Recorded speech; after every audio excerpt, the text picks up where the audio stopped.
Are we good? All right. Buenas tardes todo. Evening, friends. Welcome to tonight's lecture, Building a Latinx Aesthetic and Ethos of the United States by Héctor Tobar, jointly hosted by MIT's Department of Architecture and the National Organization of Minority Architecture Students, aka NOMAS's MIT chapter.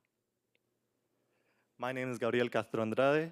I'm a third-year Masters of Architecture student, today representing MIT NOMAS, who has organized today's lecture, an annual part of the Department of Architecture's Spring Lecture Series. Welcome to Long Lounge, and to those in person and those joining us online through the live stream. I'm humbled by sharing this space with you all, and let's begin by inviting Professor Yolande Daniels for their landing acknowledgement.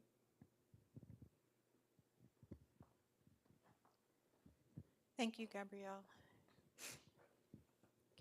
Hello, everyone. MIT acknowledges Indigenous peoples as the traditional stewards of the land and the enduring relationship that exists between them and their traditional territories. The land on which we sit is the traditional unceded territory of the Wampanoag Nation. We acknowledge the painful history of genocide and forced occupation of their territory, and we honor and respect the many diverse Indigenous people connected to this land on which we gather from time immemorial. Thank you.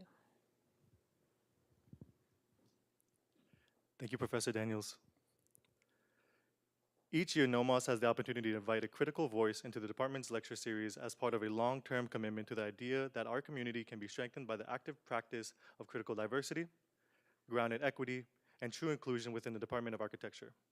As a group of students and practitioners, we aim to provide support and camaraderie through communal gathering, open discourse, and lasting mentorship. Our goal is to further expand minority representation in discourse and positions of power, emphasizing the importance of diverse communities through historically grounded and poignant dialogue within the institution and people of MIT. For the last few years, since 2019, the annual NOMAS lecture has hosted New Orleans design and activist Lee O'Brien and Sue Mobley, local architecture studio, The Leong, community designer and indigenous American advocate Joseph Kuntel, poet and teacher Fred Moten, last spring, the Global Research Collaborative and bootleggers Shanjai Lyric, and tonight, I'm incredibly honored to share space with a thinker and wordsmith whose attitude and commitment have inspired and intellectually challenged me. Héctor Tobar, a son of Guatemalan immigrants and of LA, is a Pulitzer Prize winning journalist, cultural opinionator, University of California Irvine professor, and author renowned for his compelling narratives that embrace the complexities of human experience gracefully outside the dominant aesthetics and perspectives. Tobar's career spans over 4 decades, during which he has held various prestigious positions in journalism, including a long-standing tenure as a writer for the Los Angeles Times, where he was a member of the reporting team that won the Pulitzer Prize for coverage of the 1992 Los Angeles uprising. Tobar has been an op-ed writer for the New York Times and a contributor to the New York Harper's, Smithsonian, and National Geographic. He is also a recipient of the Radcliffe Fellowship from Harvard and the Guggenheim Fellowship. As a celebrated author, Tobar has penned 6 acclaimed books published in 15 languages.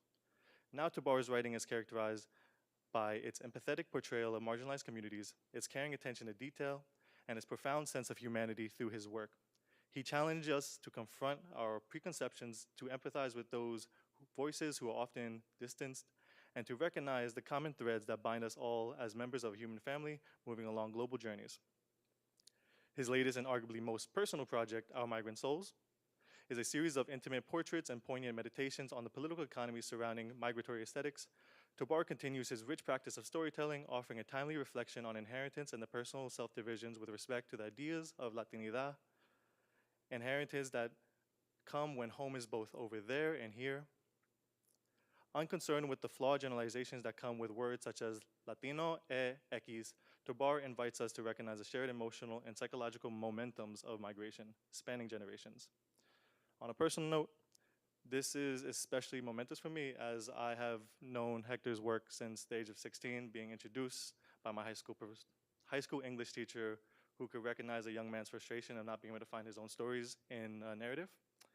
But then as a growing practitioner and designer, I'm especially in admiration for Hector's work and methodology. His work has gifted me a fluency in multiplicity and the kindness of clarity.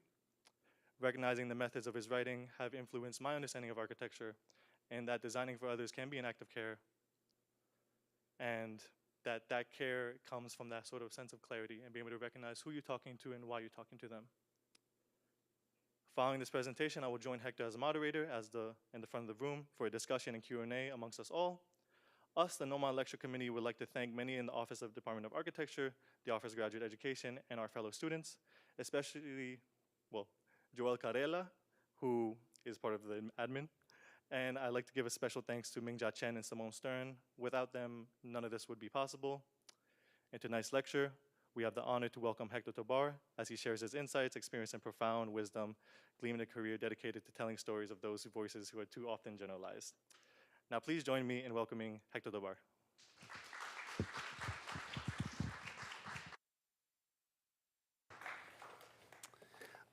Thank you, Gabriel, for that wonderful introduction. Thank you to you and Simone and Mingjia and Joel and Nomas for bringing me here to this wonderful institution. You're a writer and you spend years working on something alone in a room.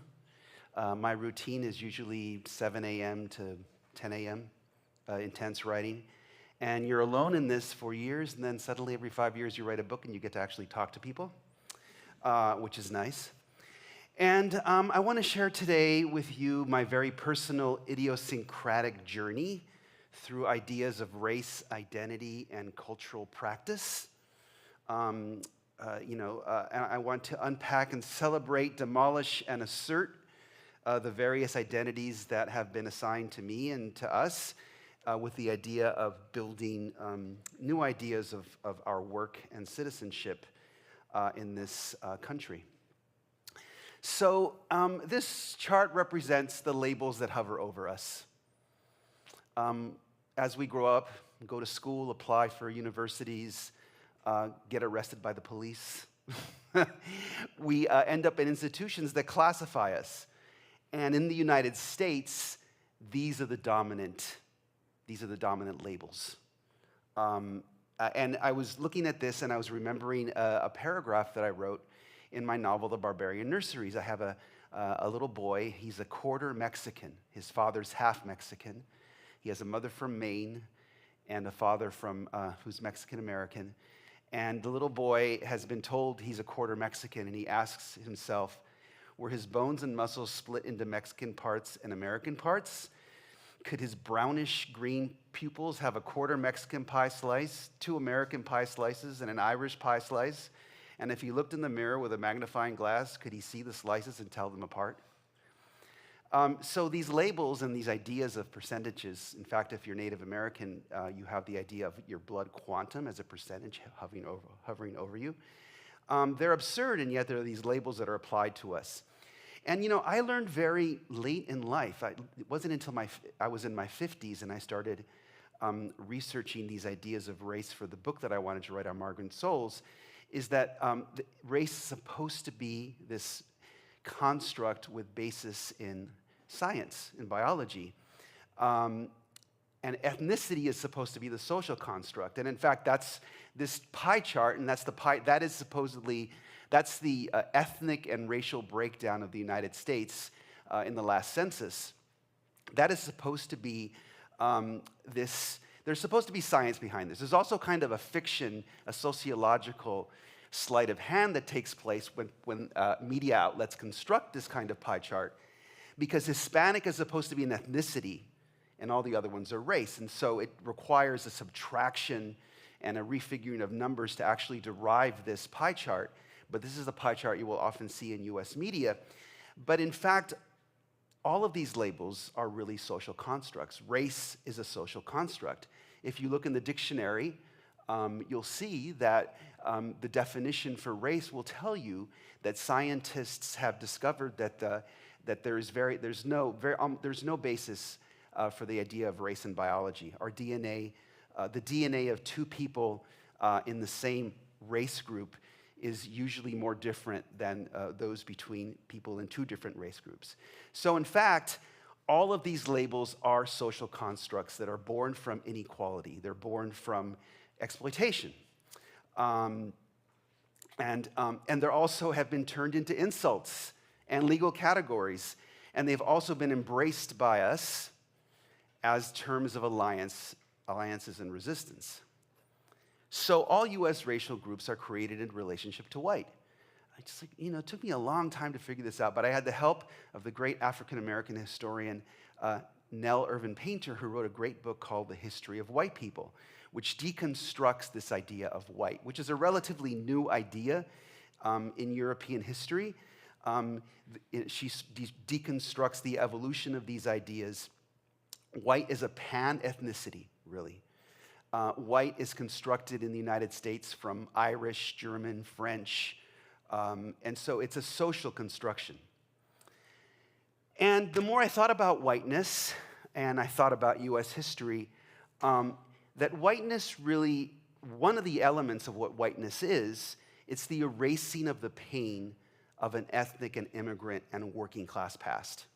The United States is famously called a country of immigrants because this country is populated, right, by people from different marginalized European groups, marginalized Germans, marginalized Irish, outsider Englishmen.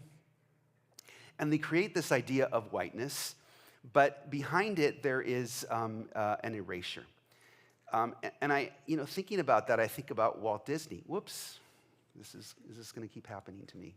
Oh, here we go. Maybe it's just a time. And so here was Walt Disney on the day before Disneyland opens in 1955. I was doing so well.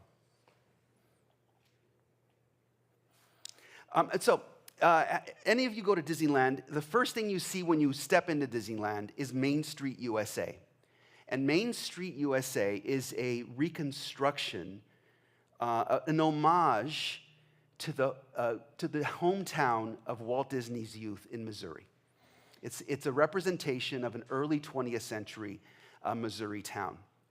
And in fact, it's kind of shrunk in scale if you go there. I think it's about 70% of an actual scale. And it's meant to represent Walt Disney's idea of pure Americanness, of purity and innocence. And to me, the irony of that is that Walt Disney's own life is one that has immigration, migration, failure, difficulties in his life. At one point, his father lives in the south side of Chicago. His father lives in the south side of Chicago just before Walt Disney is born. His father has a series of business failures. His grandfather was an Irish immigrant. And so what Disneyland does is, and what whiteness is doing, is that it's erasing that past. It's saying we have now entered this exalted state in which the pain of our working class past it no longer defines us, right? And this is what whiteness does in our society. The media portrait of white affluence is one that erases the relationship that white America has with the rest of the country. This is my representation of the 1950s, 60s. This is a portrait of suburban bliss. Leave It to Beaver. Steven Spielberg. Steven Spielberg movies do this. They have portraits of these suburban neighborhoods, where and what that portrait does is that it elides, it erases the fact that the order of the United States is built in large measure by the labor of people of color. So you go to your typical American suburban neighborhood, a place like, let's say, suburban Connecticut or suburban California, and that place, you go in the morning and you'll see the workers arriving, the people of color arriving, very often Latino workers arriving in their trucks to do the work, right? 40% of the construction work in this country is done by Latino laborers. Latina laborers help to raise white children. They create this order, this perfect vision of order in places like San Marino, California, and other places. And Latino people are aware of this. They know that they do this role. In fact, I love this. There's this one meme that circulated for a while showing a bunch of men with leaf blowers, and the caption was, "Ah, the music of my people," right? Because that's the sound of Latino people working. And so, as James Baldwin eloquently put it, white is a metaphor for power. So white really has nothing to do with biology. It describes a social relationship. It describes a relationship of superiority and production. And I dove deeper into this, and I highly recommend this amazing essay, Whiteness as Property by Cheryl Harris. Has anybody read that here? You've read that? Because you read my book. Yes. So Cheryl Harris tells us in this essay in the Harvard Law Review that before the arrival of African slaves, the dominant legal racial binary was Christian and non-Christian. And she shows how new laws in the 17th century in Virginia and other states create the foundations for a legal and social order of white and black. These laws intend to codify a reality in which black and white people occupy different legal spaces. These laws are necessary because when black and white people were living together, they kept doing things that tended to undermine the social order, like teaching the slaves how to read. So Virginia very quickly passes a law making it illegal to teach slaves to read. The existence of that law presumes that there were people who were doing that, right? And so a legal framework is created to codify this separation. And so we have this idea then, because of that separation, that these are fixed categories. But in fact, if you look inside any label, you will see endless variety and migration and mixing. In the center, we have the President of the United States, the future President of the United States with his mother. On the left, his father. Famously, he would say that he had a family that was from Kansas and Kenya. And so Barack Obama is a product of this racial mixing. On the right-hand corner, the great, amazing playwright August Wilson from Pittsburgh. August Wilson, whose plays document I don't know how large his cycle of plays is about the Great Migration. He goes, I think, through a century of history. Ma Rainey's Black Bottom, Fences, many other plays that tell the story of the Great Migration, so of this journey, right? So labels tend to gloss over this variety. You think of Africanness as this, you could think of Africanness as a fixed thing.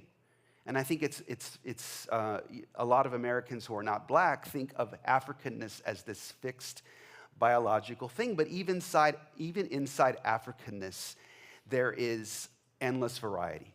So this is a drawing of the famous Amistad Rebellion, 1839, a ship with about 50 African slaves being transported from Cuba to the United States. They rise up in rebellion, take over the ship. Now the slaves on that ship were from 10 different ethnic groups in what is now Sierra Leone and Liberia. 60% of them spoke Mende, which was kind of a lingua franca of that part of West Africa. But they were from 10 different groups, and so there was this variety. And then once you take a deep dive into any part of African history, you see more migrations. There are migrations in the 17th century of the Gabandi people, and so forth and so on. So in creating these labels, we're glossing over a very, very rich and textured history of migration and variety. Now, we also, those of us who are subjected to and forced to wear the clothes of race, we tend to also eventually use those terms as vehicles of solidarity and struggle. So even one of the most archaic race terms of all, which is Indian, right? Indian is Christopher Columbus lost in the Western Hemisphere, right? He thinks he's in the Indies, and he calls the people of North America Indians. Well, of course, Indians means hundreds of different tribes, right, at the time of contact, hundreds of different nations, excuse me. And yet, even that archaic term is adopted by people from these different nations as one of resistance, right? Resistance to a shared oppression, to a shared racism. This is a photograph of the famous takeover of Alcatraz Island in 1965 by a group of Native American activists who also used the term American Indian when they founded their own sort of Black Panther-style movement of ethnic and racial resistance. So I did not know how much fluidity there's been in US history in terms of race terms. So the census, for example, every 10 years, especially in the 19th century and the early 20th century, the census was shifting race terms. So Chinese, for example, became a race category in the 1870 census for the first time. This is as a result of the use of Chinese labor in the West to build a railroad, among other things. Japanese becomes a race category in the 1890 census as a result of the importation of Japanese workers. Korean, Filipino, and Hindu in the 1920 census. Filipinos become an essential part of the U.S. Western agricultural workforce. One of the leaders of the UFW, right behind Cesar Chavez, is the largely unrecognized Philip Veracruz, who was there with Cesar from the very beginning, the first strikes in the 1960s. Philip Veracruz, the son of a Filipino immigrant, was one of those leaders. So these race categories reflect an economic history, not a biological one. Now, we have this label Hispanic, Latino, which I mark when I apply for a job, when I do the census every 10 years. But it doesn't, if you're a Latino person, the label never feels right. So today, for example, I met more Latino people. And every time you meet a Latino person, if you're a Latino person, it involves like an explanation. You know, people have to untangle it. So, and of course, every once in a while, somebody will ask the ignorant question, what are you? In fact, the last time I was asked by someone, what are you, was in Cambridge. I was in Harvard at a dinner, and someone came up to me and said, what are you? Because he couldn't place me.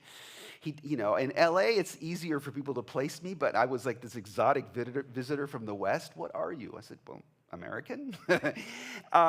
So when people are asked that, Latino people are asked that, they'll begin an explanation. My dad is Guatemalan and my mom is Mexican. That's what my kids say. My kids say that. Or I'm from South Central LA, which is one of my favorite things because they're identifying South Central as a kind of ethnicity unto itself, right? A way of being unto itself. Or I'm from Zapotec, my family is from Oaxaca. This is one of my best friends. She's an attorney and writer. And she would say, my mother is Mexican, my father was from Canada, and we have no idea what he really was, right? I'm Nuyorican. Any Nuyorican in the house? Hey. A wonderful portmanteau, a bilingual portmanteau of New York and Puerto Rican, right? And Nuyo, because that's the way you say it in Spanish. That's the way you say New York in Spanish, Nuyo. I'm Blaxican, which every quarter I teach at UC Irvine, I have a student write to me and say, Professor, you mentioned Blaxican in your lecture. Is there any more I can read about being Blaxican? And finally, one I heard 48 hours ago in Tucson from a fellow writer of mine when he was introducing himself to a group, he said, my family is from the part of Mexico called Texas, right? So these suits, these identities don't quite fit us. And it's because our genealogies are usually as complex as musical genealogies. So you take, this is salsa, right? This is the genealogy of salsa and some other related, Latino musical forms. And it's so incredibly complicated. It's like quantum physics, right? Most popular music forms, and especially Latino music forms, have this incredibly complicated genealogy. Take, for example, a certain famous, in fact, maybe the second most famous musician in the world right now. He and Taylor Swift are always in this 1-2 race. I'm referring, of course, to Bad Bunny. This is Bad Bunny's musical DNA in terms of reggaeton. Reggaeton, and this, I claim not to be a musicologist, so please, there are mistakes here, I'm sure, but and it's very crudely drawn. Jamaican reggae, a dude from Guyana. So there was a musician from Guyana called Guyana. Oops, I misspelled that wrong. I spelled that wrong. Who helped create reggae en español in Panama, along with with soca musicians. Then you take hip hop, you move to New York barrios, et cetera, you get reggaeton, and then at 10 years old, Benito Antonio Martinez Ocasio hears Gasolina on the radio. And that's the beginning of Bad Bunny's career as a musician. Reggaeton had been sort of banned, and it was almost like criminalized in Puerto Rico in the years before that, and then it slowly made its way onto the radio. And so, of course, now Bad Bunny is everywhere. Latino music is everywhere.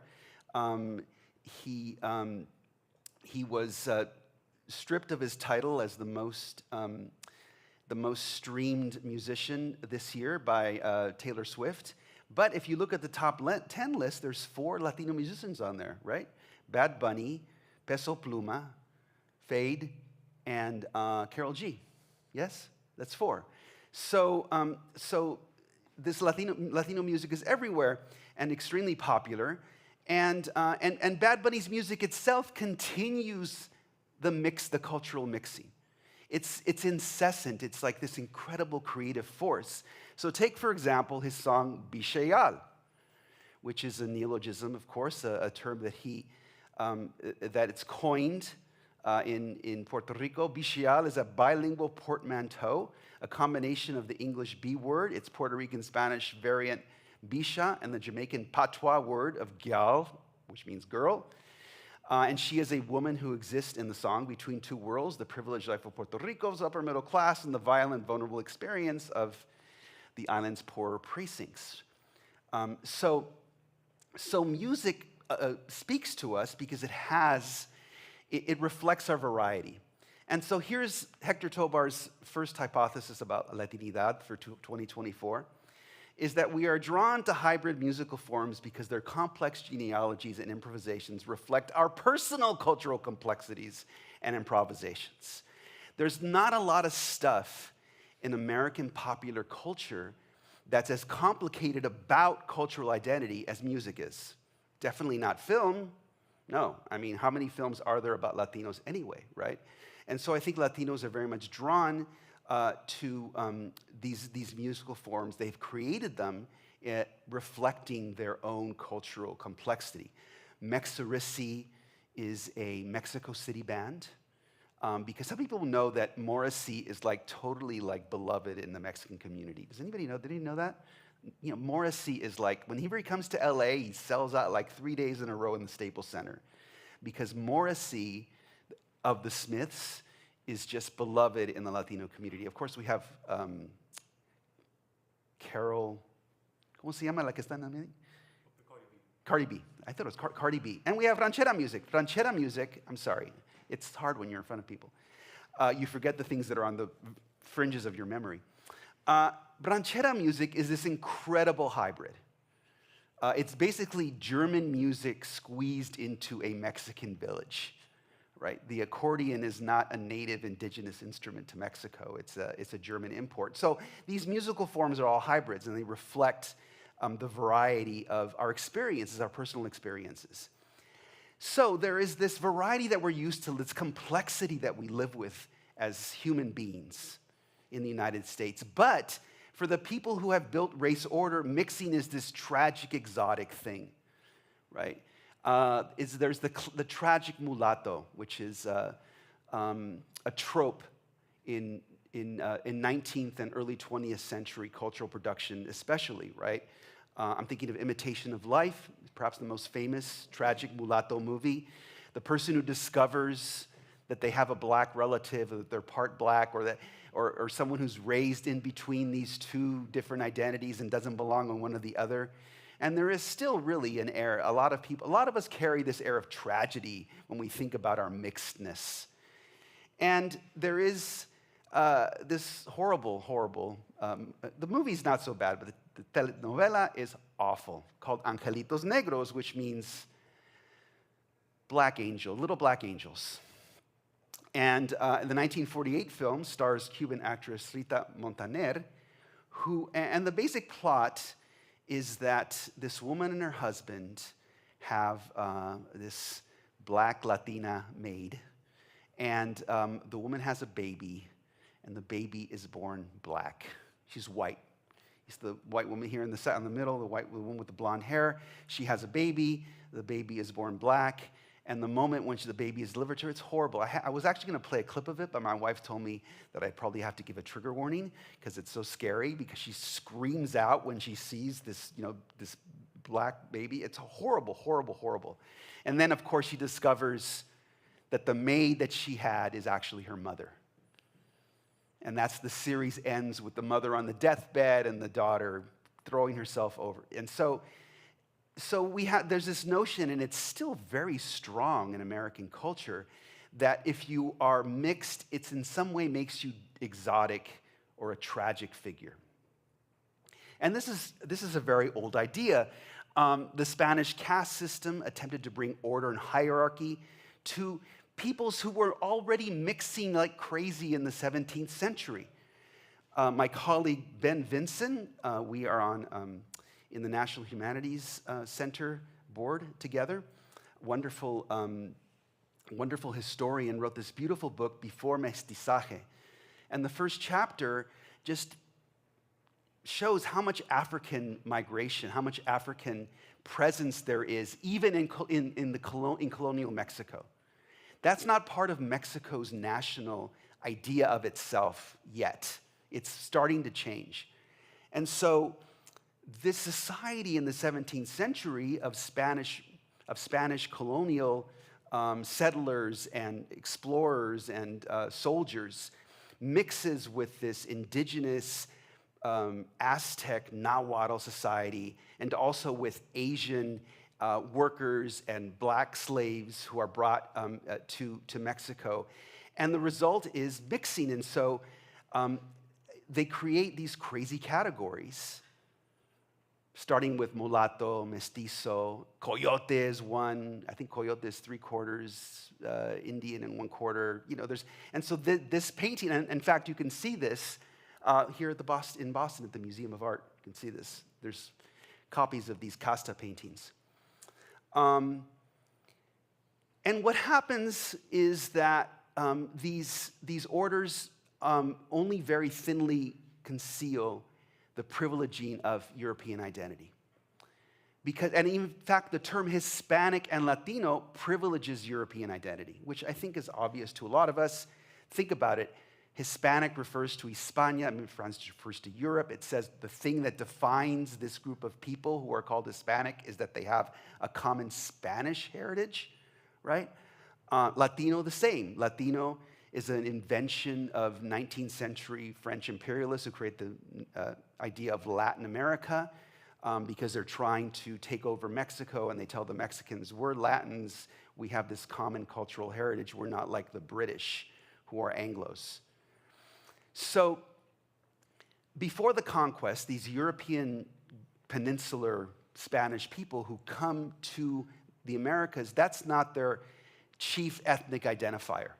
They know themselves as Gallegos or Castellanos and Andalus, but when they come to North America, they become Spanish in relation to the Indians, the black slaves.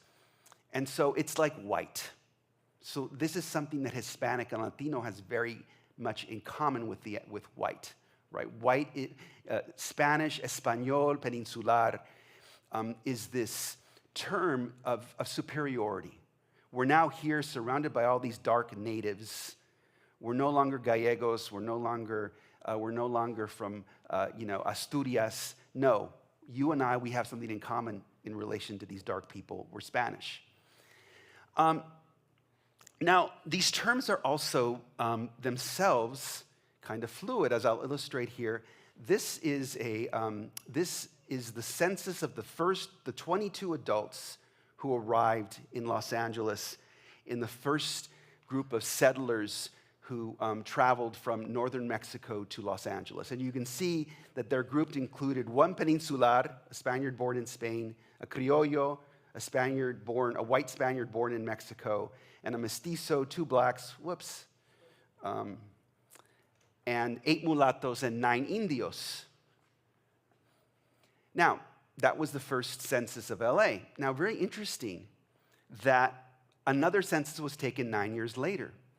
And many of those same people lightened themselves in the census. So Pablo Rodriguez, who was listed as Indian in the 1781 census, had changed his identity to Coyote, which is 3/4 Indian and 1/4 European. Miguel Camero went from mulatto to mestizo. And then you can see that these other people shifted their identities. Jose Navarro went from being mestizo to being español, which is, by the way, what my grandfather told me when I asked him our identity. Grandfather, what are we? What are we? You're obviously, I didn't say this, but you're obviously very dark-skinned and you're obviously very Mayan-looking. What nation are we? Somos españoles, it was his answer, right? Which is something that it's because in his time, Indian identity meant you could be exploited. Indian identity was a source of pain, so he erased it from his identity, which is what Jose Navarro did. He wanted to erase what was left of his indigeneity, and he did. And this process continued during early California history. California historians write about the ethnogenesis, the creation of a new ethnicity, and this one being Californio. Californio is an ethnicity that was recognized, that people used, self-identifier that people used in California at the time of the US conquest in the middle of the 19th century. So Pio Pico, who was the son of a Spanish soldier of African and Indian descent, obviously he's there. He's someone who today we would say he presents as black, but he called himself a Californio. His father spoke Tongva. He married into the Californio elite. He was the last Mexican governor of California. And he was part of a generation that helped to solidify and create this sort of moment of Californio glory. And then after the US conquest, Californio began to die as an ethnic identifier. And no one ever uses Californio today. Unlike Tejano, Tejano is a very commonly used ethnic identifier in Texas of someone who's Spanish-speaking or Mexican Texas descent. And as time has moved and as immigration has proceeded to change the face of the American West especially, I would argue that we have seen a ratiogenesis. Mexican is supposed to be a national identifier, but in the 1930 census, it was a race category on the census. You could mark down Mexican as your race. And you could see here that a kind of Jim Crow segregation that applied to African American people also applied to Mexican people. It's called, and this sounds like a joke, but there are historians who have used this term. They call it Juan Crow.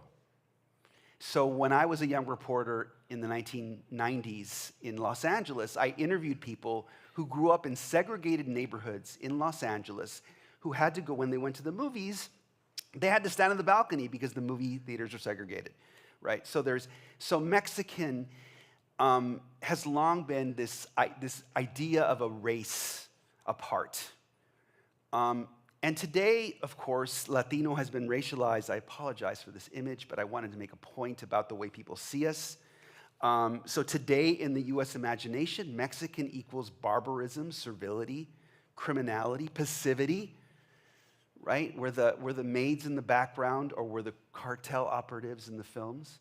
Now, what is it? When I say racializing, it's this idea that our illegality is part of our morality. So I can say that I know that people think this way because I used to write for the LA Times, and they would write letters to me, emails, telling me things like, Mr. Tobar, when you wrote about your mother, you didn't say whether she crossed illegally or not. And I said, what does it matter to you? And she said, well, that would tell us about her character. So race is this notion that you have an inherent quality. comes from your biology. You can't escape it. And so there is this notion that there is something inherent in these people that they would do this, that they would cross illegally. Now, there's another part of this too, which is that to me now, race has become an element in defining what it means to be white.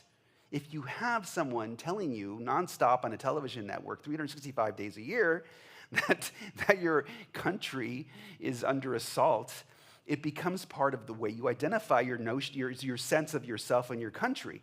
So to me, race privilege now means, in part, living on this side of the wall. It means that you have a wall to protect you from the barbarous masses on the other side. An image, of course, reinforced by this growing genre in film and television called the cartel movie. Now, Latino on the other side of this, right, is this category with which we also empower ourselves and which we have attempted to deepen its meaning. So, there are several tropes of Latinidad, and one of the most popular is Dia de los Muertos, which I've seen evolve in my lifetime.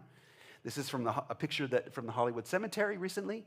Hollywood Cemetery in Los Angeles, we have a Dia de los Muertos party every year. Anybody ever been to that? It's totally fun. Anybody ever been in LA? If you're in LA, it's a lot of fun. And they essentially have a bunch of Latino people and also other people who paint themselves as Dia de los Muertos, celebrating on the graves of the old stars. Now, but the origins of Dia de los Muertos, it's a Oaxacan indigenous folk tradition.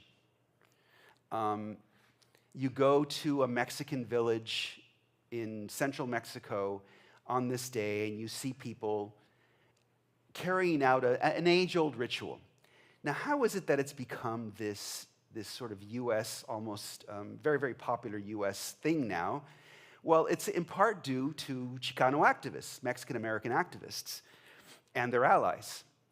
So Dia de los Muertos' birth as a U.S. holiday, as a U.S. phenomenon, is owed in large measure to the activists from Self-Help Graphics and Art, which is a famous, beloved center of Latino art education, gallery. And they started Dia de los Muertos in the 1970s. They started celebrating it. They have the first public Day of the Dead celebration in East LA in 1974. And it becomes this East LA tradition that spreads across the West and eventually across the United States. And you can already see kind of like the hybrid nature of this. I think this is probably like the late 70s, right? In Mexico, they don't decorate lowriders with marigolds. But this being East LA, and East LA being kind of like, the lowrider being one of the things that people are proud of in East LA, here's a Dia de los Muertos lowrider. Now, of course, I think maybe the single most common trope of Latinidad is Frida Kahlo. And I remember when this started in the late 80s. And, Frida is first a feminist icon, taken up as Frida dies in 1954 and only had one showing of her own work in a gallery in her own lifetime. Overshadowed by her famous philandering husband, Diego Rivera. So Frida in the 1980s is taken up by feminist artists, by women artists, as a symbol of women artists being overlooked, and of course of her own just amazing, just artistic production is taken up. And then she's embraced by Latino people. Now, a lot of Latino people look at this image and, will say, this is cultural appropriation, right? Because she is a fair-skinned Mexican woman of the middle class. Why is she dressing up in this traditional Tehuana dress, this indigenous group of South Central Mexico, like the peninsula, the isthmus near Oaxaca?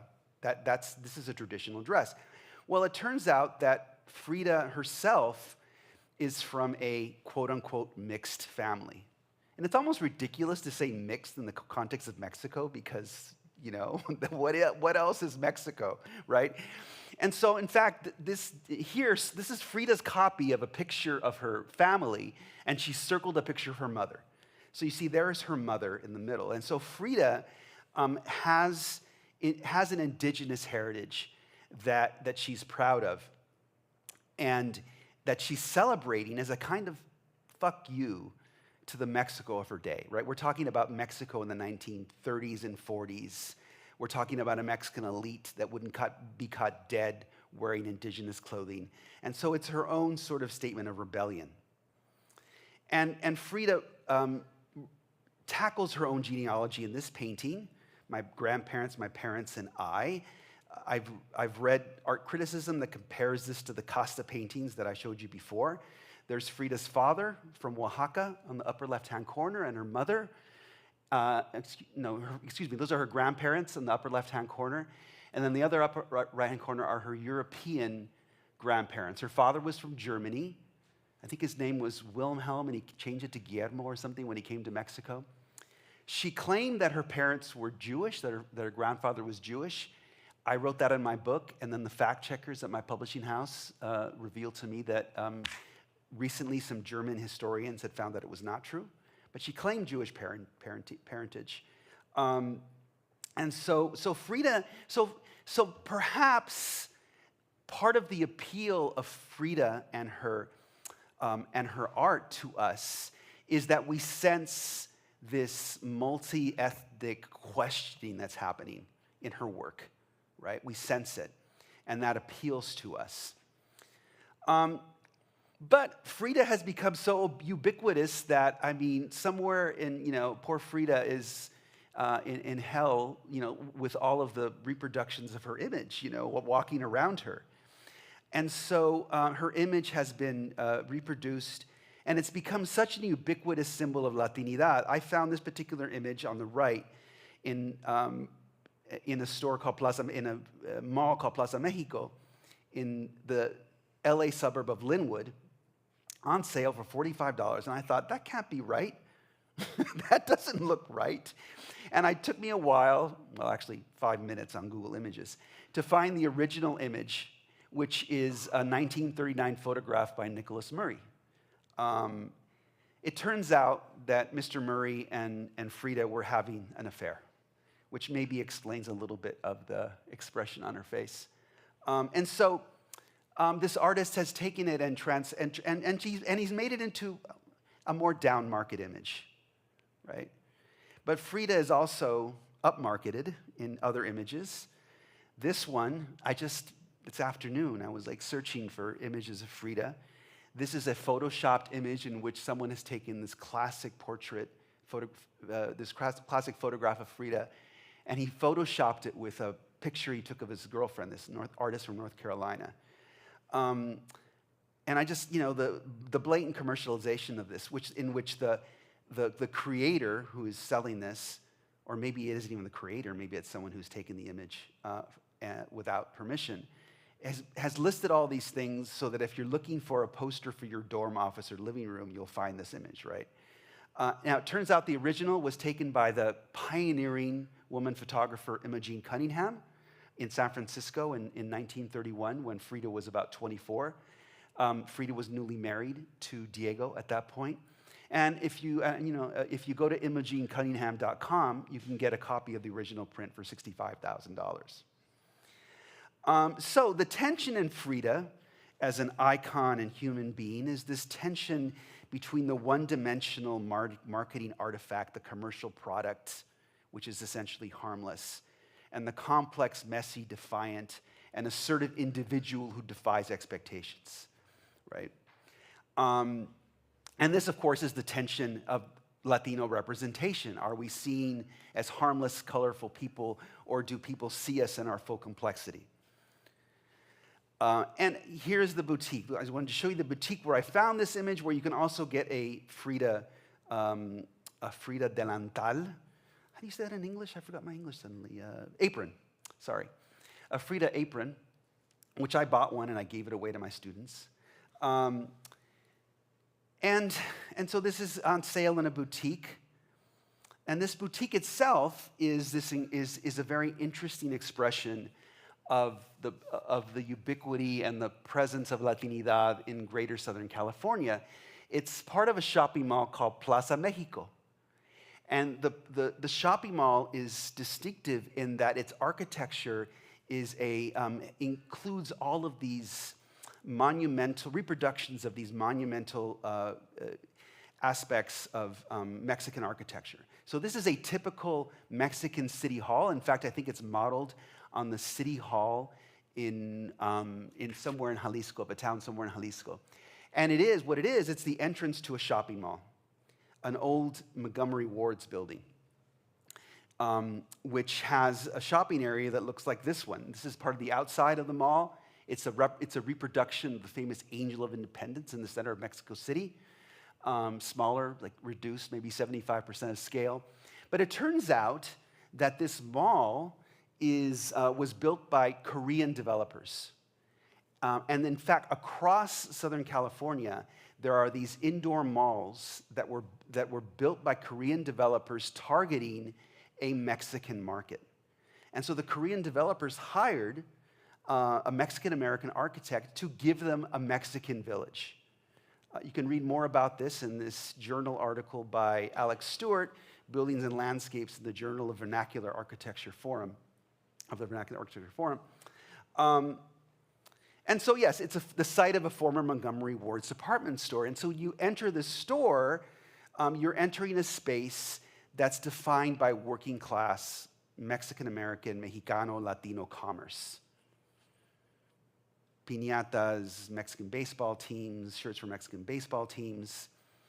And you go through it, and it's a place that has become this gathering point for Mexican Los Angeles. So, on Mexican Independence Day, Cinco de Mayo, they'll have parties there, they'll have big concerts sometimes. And it's a place that's very meaningful to people of Mexican descent, especially in Southern California, because you can go there and you can take your kids to see what the homeland is like, the old country. And I write here nostalgia, pride, and painful truths because the fact is there are a lot of people in Southern California of Mexican descent who cannot go back home. They simply can't cross back. And so it's a little bit like Walt Disney's Main Street USA, but people are not in denial about their history there. Right? They've come to embrace it. Now, there are a lot of Latino artists, architects, cultural creators who are trying to undo the erasures and the pain created by these ethnic categories. Ken Gonzalez Day is a photographer who has mapped the sites of various lynchings in Los Angeles. This is his map of the lynching sites in downtown Los Angeles.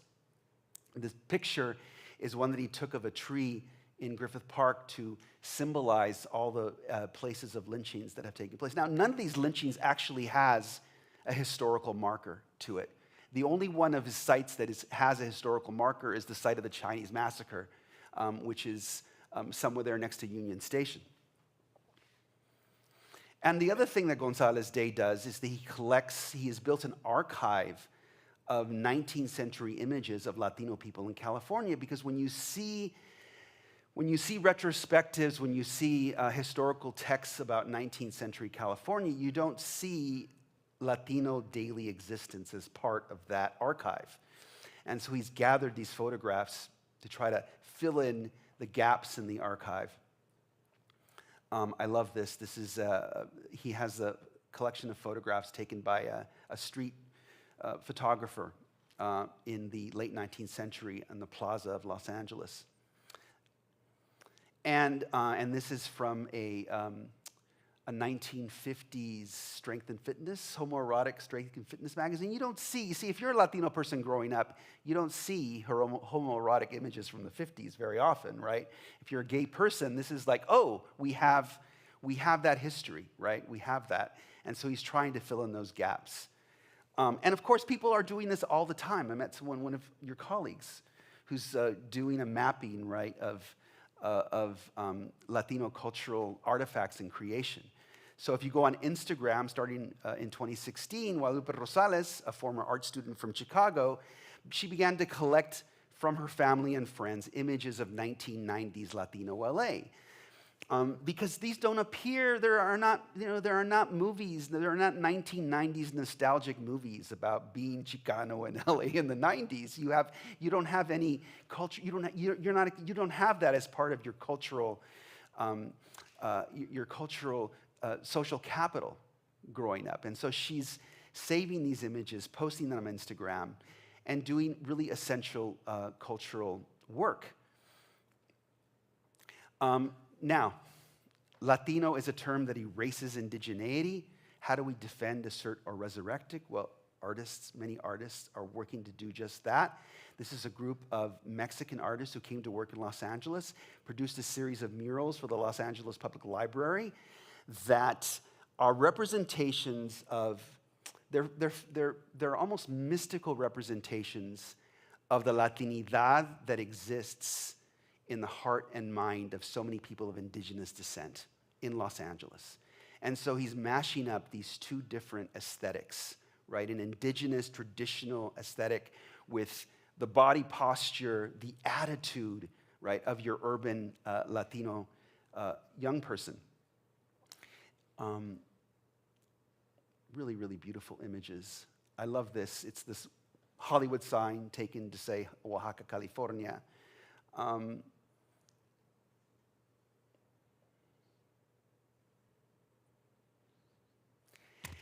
And, I think that I feel like we're on the verge of this renaissance, this explosion of Latino cultural production that is not just about representation, but it's about complexity, that it's about the emotional complexity of our experience.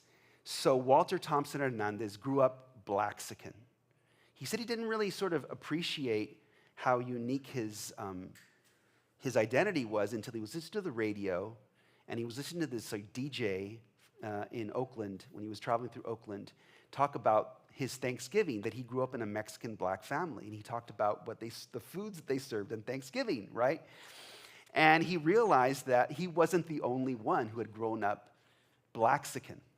And so he went on this wonderful project of documenting in photographs other Blaxicans in Los Angeles.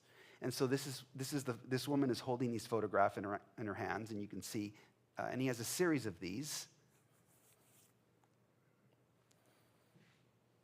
of people who grew up in black Mexican mixed families.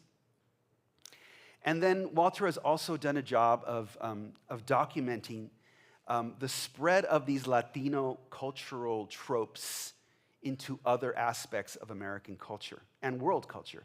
He has a great video on the New York Times site, a great video essay about people who are into cholos and lowriders in Japan. Has anybody ever seen that? It's kind of, yes, you've seen that, right? A lot of Latino people are, yeah, I've seen that.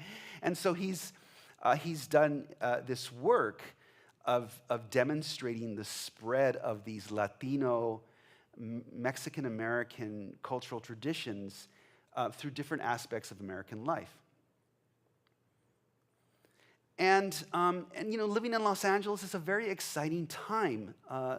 Yes, we had this horrible scandal with the city council, racist city council members who exposed their own, Latino-centric, Latino exceptionalism, racism, right? Which a slander on us all, right?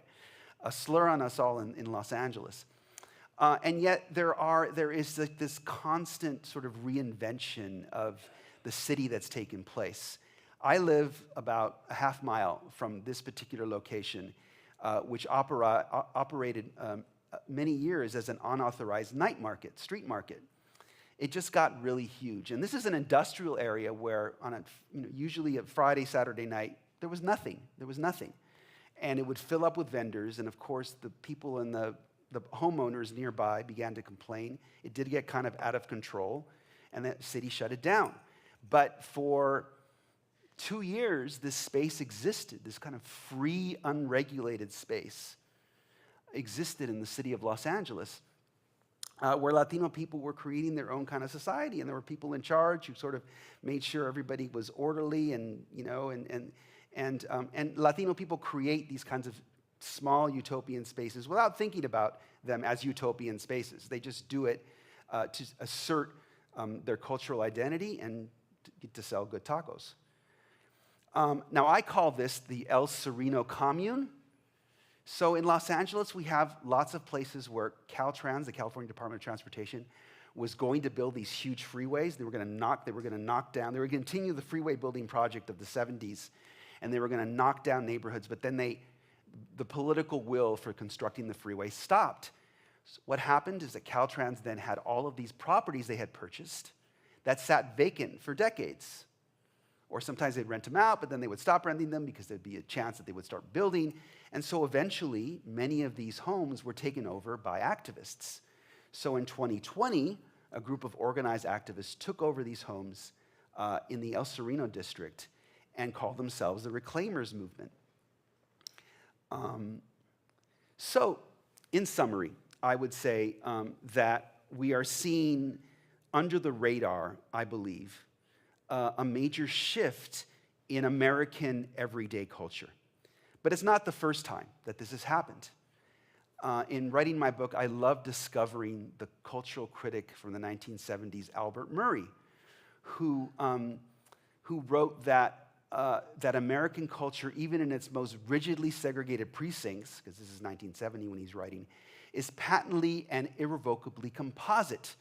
It is, regardless of all the hysterical protestations of those who would have it otherwise, incontestably mulatto. So what does this mean? It means that African-American black culture is so powerful that even if we don't identify with it explicitly, it's already part of our being. I once wrote an article about AYSO youth soccer and these ideas of equality and fairness that exist in this soccer league for kids.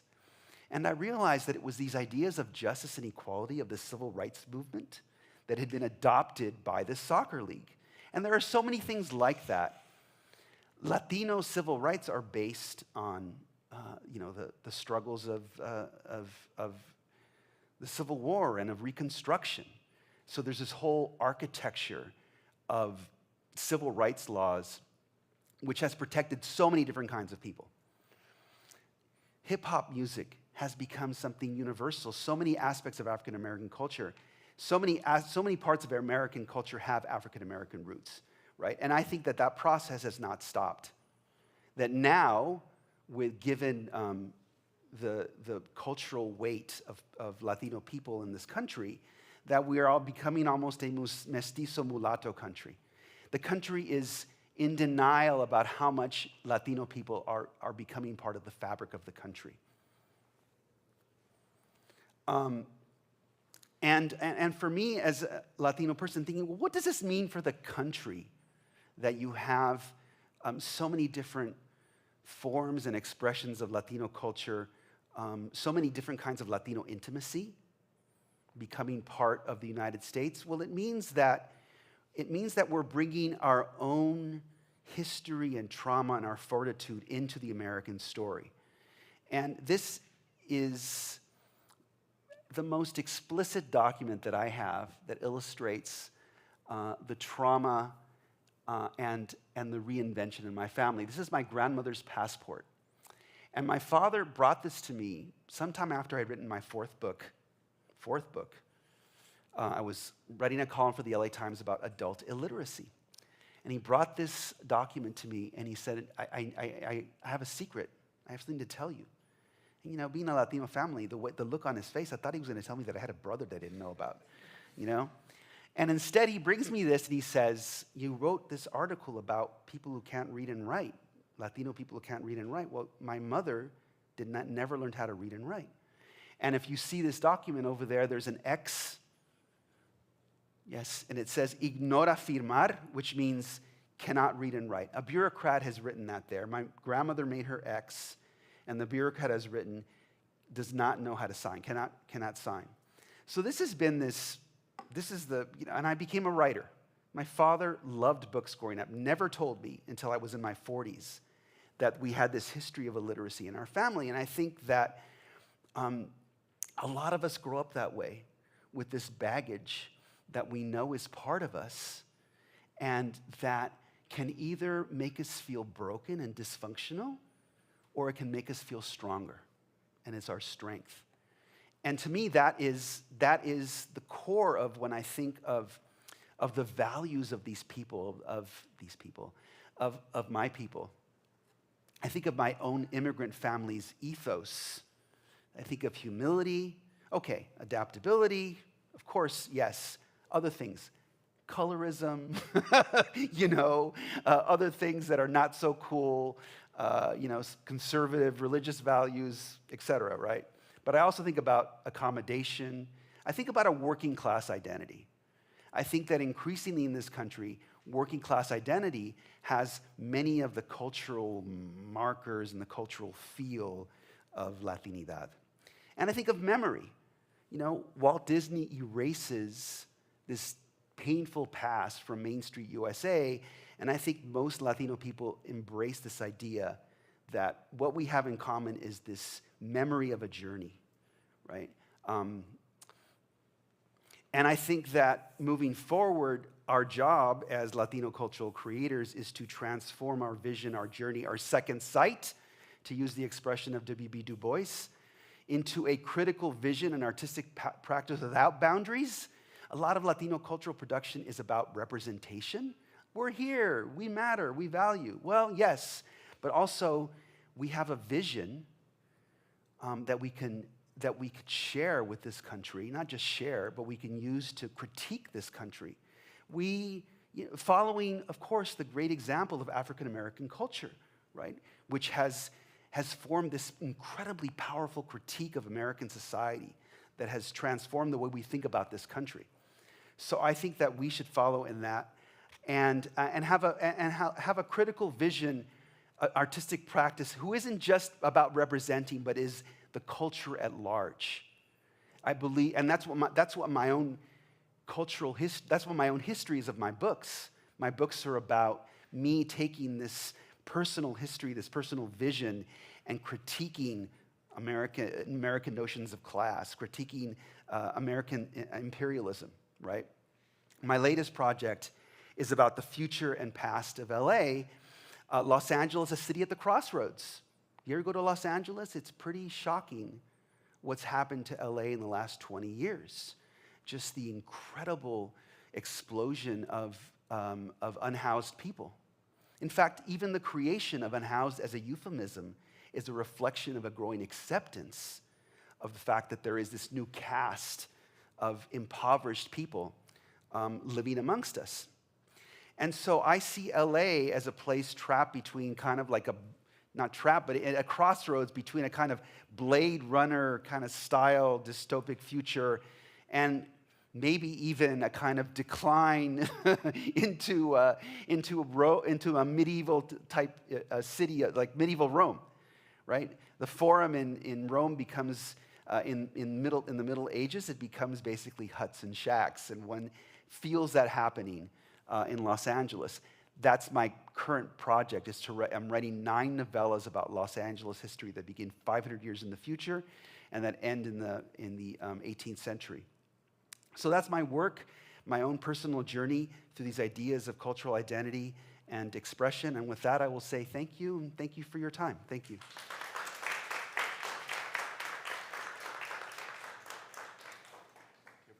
Yes.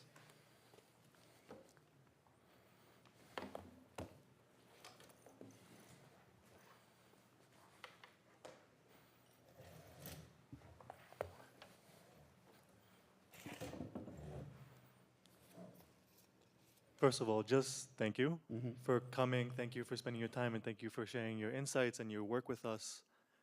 And a lot of your writings are very kind of warm, and they feel, like an older Latino giving advice to the next generation a lot of times.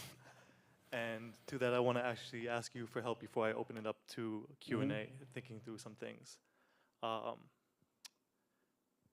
You speak on the sort of historical context of the casta and knowing its history, how it was the regulatory means of defining people who were living within the urban Spanish project. Like how Spain was able to colonize through the way of managing who was considered of the civility, an urbanite. And that seems to continue here even in the US, especially Right. as you were talking about, the sounds of our people, the lawnmowers, the manicuring of American landscapes and the construction of buildings based on this kind of caste logic.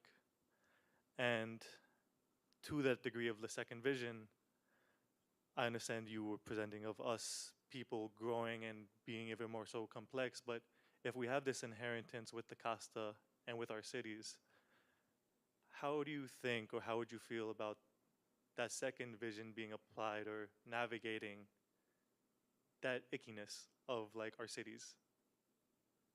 Wow, that's a really great question. I don't know. I'm sort of a little confused by the question. If you can just sort of rephrase Of that. course, it was a very like jumbled Yeah. question. Like, by the DNA of urbanity, it seems to be, it comes from this very like Yes. violent place. Oh, right.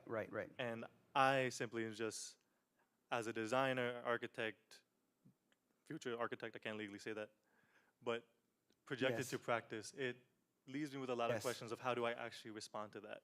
No, the question of violence to me is like right now the dominant question of my own practice, my own project. I've been reading a lot about the genocides that led to the creation of California as a North American United States place.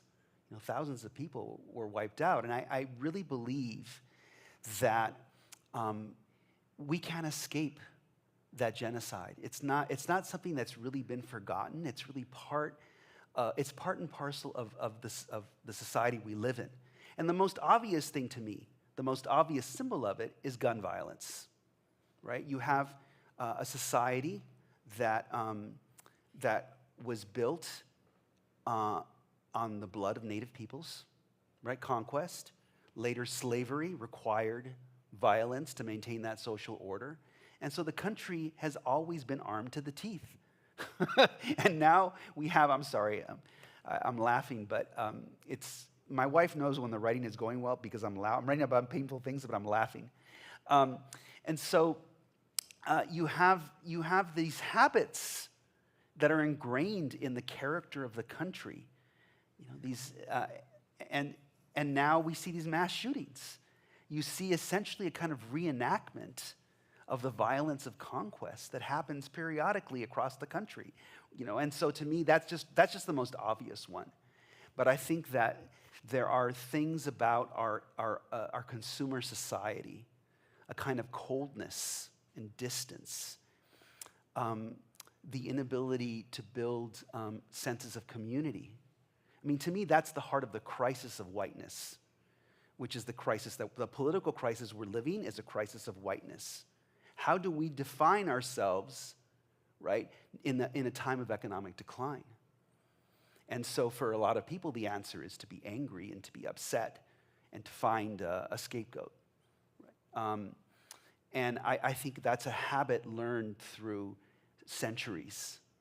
And I think that the other side of it is the incredible reinvention that takes place in American cities, the incredible I showed all these slides of people coming together from different groups. Almost all Latino barrios, the new Latino barrios of the 1990s and 2000s in the United States, all started in African-American communities because they found acceptance there. And there were forms of solidarity that people don't really write about. That story isn't part of American culture, and yet it happens all the time, right? I think that just to go to an American city and see the incredible variety. Those lines I put up about people describing their ethnicity and what they are. I mean, almost everybody you meet has a story of a coming together of different kinds of people, and Americans have a tendency to figure that out. You notice this when you leave the United States for a long time, where there are more rigid notions of class. We still have a kind of viable middle class in this country, and so there are notions of equality and acceptance. People. I mean, there are still a lot of racist people in this country. Yes, but I feel like there's a certain kind of default towards let me spend a little bit of time figuring out who this person is. And when you live in a diverse society, you learn how to be that way. And there are a lot of Americans who possess that skill, if that makes sense. Yeah. I will keep asking you questions Okay. because I have a lot to ask, but before I jump in with my next one, can I offer to the audience if anyone has anything to offer, questions, comments that I care to share?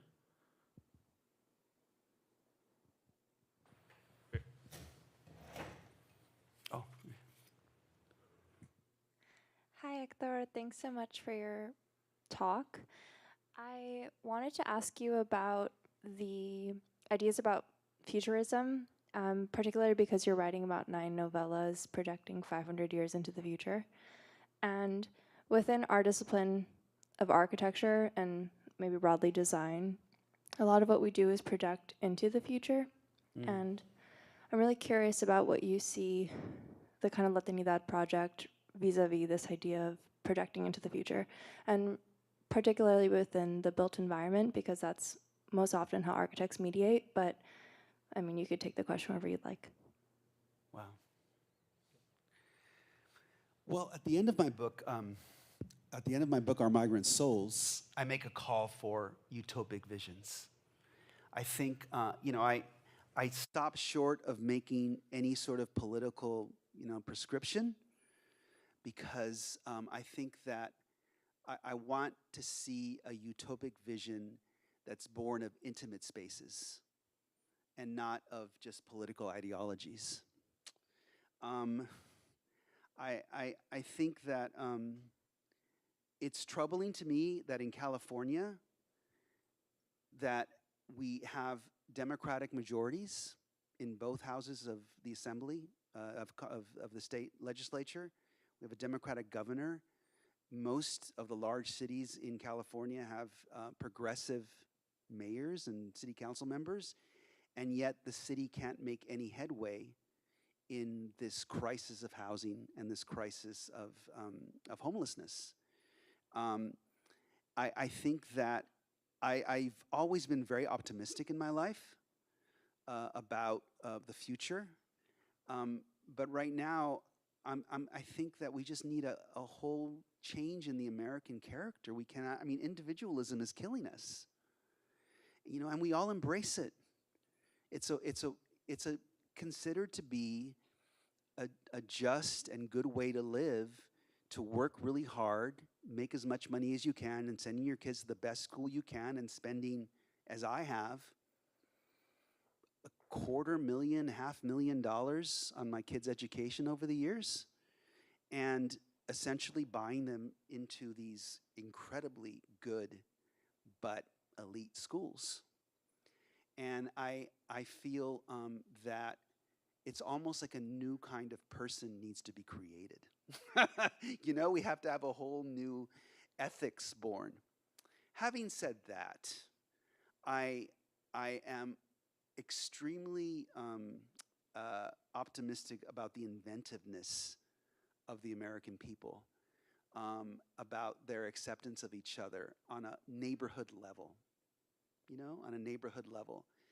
LA history, LA's architectural history is filled with all of these crazy moments of just cooperation and of just miraculous things happening. I think of the Watts Towers, built by a Italian immigrant married into a Mexican family, who built this incredibly beautiful structure that has now become has endured as a symbol of that neighborhood through its many transformations. So, and also I have to say that there are many, many activists who have fought hard to give us a more livable city. I go every day to walk in a park in Los Angeles, sometimes to jog, in a park that used to be a rail yard. It was a rail yard, the famous cornfields of Los Angeles in downtown, where activists fought to make that a green space. It's an incredibly beautiful park. The Los Angeles River, horrible concrete channel built in the 1930s as a flood control measure, now reclaimed in many ways as a public space. So I think that that there are constituencies to make the city more livable and equal. LA, but when I look at LA, I think, oh my God, like 200 years of sin, urban sin. Freeways, oh my God. And they go everywhere. They go everywhere. And it's like, I once had a visitor from Germany who's interviewing me for one of my novels, and I drove her across town from Beverly Hills, Brentwood to Huntington Park, Bell, to the southeast LA. She's like, is this city ever going to end? And it's, and so and I think that Los Angeles, and I think I've written this a little bit, and this is sort of a theme of my novel. We invented a kind of lifestyle, and that's now been exported across the globe. The lawn with the sprinklers, the pool in the back. And not only that, we spread across the globe the idea of that through movies and film, another sort of Southern California industry. So we spread this notion, and now when you can go to suburban Buenos Aires, or you can go to Hong Kong, or you can go to Tokyo, and you can see neighborhoods that attempt to replicate. And I almost feel like there should be some sort of divine justice. I mean, that's what my novels, that's the dark side that my novels go towards. But I can't tell you, I've spent my whole life thinking about Los Angeles map. I was telling Gabriel that I've been a map geek since I was a kid, imagining how this built environment might look different.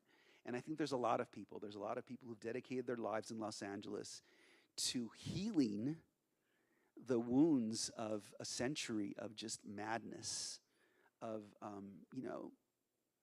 wiping out entire neighborhoods, redeveloping them, I'm also, the whole freeway movement did finally stop in the 1970s. People brought it to a halt.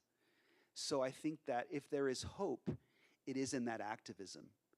It is in that notion that we can make this a more livable place, and that it's unsustainable. The mathematics of it are unsustainable. And, and to live now, to see the change in the climate. I mean, everywhere you go, people talk about the change in the climate, everywhere. And I can feel it in Los Angeles. My future LA becomes a tropical place because we had our first ever hurricane, like last year, approaching LA, because the weather has been so bent out of whack. So, yeah, thank you for your question. We have to close soon, but I wanted to go from that question and ask the last one. I'm so sorry. I'm going to be selfish now because I have the mic. To Alyssa's kind of projection of the future, I'm always thinking about, a lot of the people I grew up with, newly to the country, always sort of like these men and women who prioritize their sort of production capabilities, how much they can work, their garras. And there's always this kind of sentiment, even within the Latino community, of, I got here alone, and I'm going to live alone. And chingadas, like unions. Like, there's to be no projection of a Latinidad or a kind of solidarity even within the Latino community because of this kind of long journey that everyone takes individually. And then the nation seems to really bolster that. So then I wanted to ask you, to this extent, even within Latinidad, how do you even begin to do that immediate healing to find a place where you can have solidarity within our community? Also, I think you have this. Is that okay? Yeah, perfect. Oh, that's right. I have this. I don't need that. That's right. Yeah, I think the most important thing that we can do as intellectuals is to reveal the truths we know and share them with people. So my practice is about revealing the lies behind all of these categories, the lies, the erasures in our history. And I think that people are really empowered by that. I think that in the work you do, when people begin to see their built environment, they see their space differently, it is something that reaffirms their own humanity. It's like when I walk through an American city and I spend time decoding its history, I feel, you know, I feel like I just feel more human. You know, I went to, or even to a foreign city. I was in Hong Kong. It's like, oh my God, there are so many things about Hong Kong that are like LA. Well, not only that, but there is a big chunk of Hong Kong that is in LA. You know, the stories of migration, of community building. You know, there's a big chunk of Hong Kong history is the communities built by people who migrated from other parts of China. Every city in the world is like that.